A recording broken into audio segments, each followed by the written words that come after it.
జోహార్ వైఎస్ఆర్, జై జగన్, జై కొటార అబ్బాయి చౌదరి. అందరికి నమస్కారం అండి.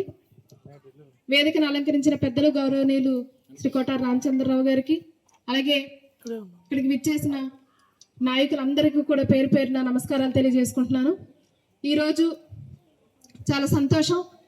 మన పార్టీ ఆవిర్భవించి 15 సంవత్సరాలు కంప్లీట్ చేసుకోవడం జరిగింది.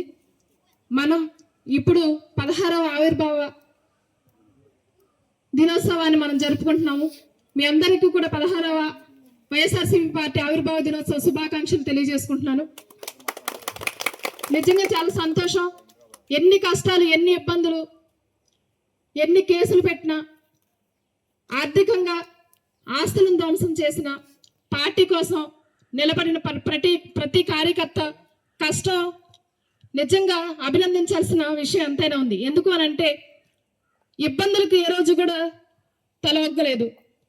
ఆస్తులను నష్టపరిచినా కానీ ఏ రోజు కూడా జెండా మోయటం ఆపలేదు.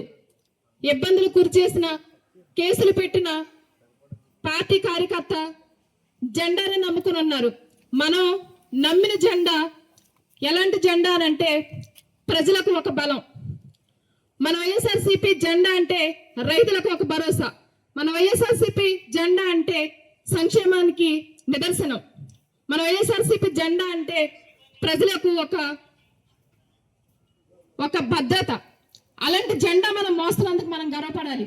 జగన్మోహన్ రెడ్డి గారు సంక్షేమాన్ని, అభివృద్ధిని 2 చక్రాలుగా, రథ చక్రాలుగా చేసుకొని పరిపాలించడం జరిగింది. అబద్ధాలు చెప్పి మోసపూరితమైన హామీలు ఇచ్చి అధికారంలోకి వచ్చిన వాళ్ళు ఇప్పుడు ఆ మోసపూరితమైన హామీలు నెరవేర్చలేక అబద్ధాలు చెప్తూ, వంకలు పెట్టుకుంటూ, టాపిక్ ని డైవర్ట్ చేస్తూ, జనాలని డైవర్ట్ చేస్తూ కాలయాపన చేయటమే కానీ సంక్షేమ పథకాల గురించి కానీ ప్రజల గురించి కానీ ఒక్కరు కూడా ఆలోచించే పరిస్థితి లేదు. ప్రజలందరికీ అర్థమవుతుంది మన పార్టీ నిబద్ధత ఏంటి, మన పార్టీ ప్రజలకు చేసిన సంక్షేమం ఏంటి, మంచి ఏంటి అని.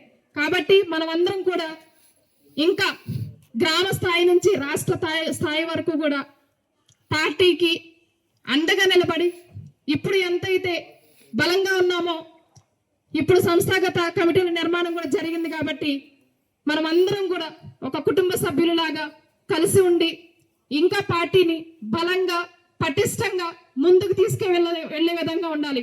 మన నాయకత్వాన్ని బలపరుస్తూ, వారు చెప్పే విధానాలను అనుకరిస్తూ, వారి కోసం కష్టపడుతూ, రాష్ట్రంలో జగన్మోహన్ రెడ్డి గారిని సీఎంగా చేసే వరకు, అలాగే దెందులూరు నియోజకవర్గంలో అబ్బాయి చౌదరి గారిని ఎమ్మెల్యేగా చేసి, అలాగే మినిస్టర్ కూడా చేసుకోవాల్సిన బాధ్యత మనందరి మీద ఉంది. కాబట్టి మనం ఇంకా బలంగా కష్టపడి మన పార్టీని అధికారంలోకి తెచ్చుకునే వరకు మనం ఎంత ఐక్యమతతో ఉండి మన పార్టీని అధికారంలోకి తెచ్చుకోవాలని కోరుకుంటూ ఈ అవకాశం ఇచ్చిన అందరికీ ధన్యవాదాలు తెలియజేసుకుంటున్నాను. Thank you.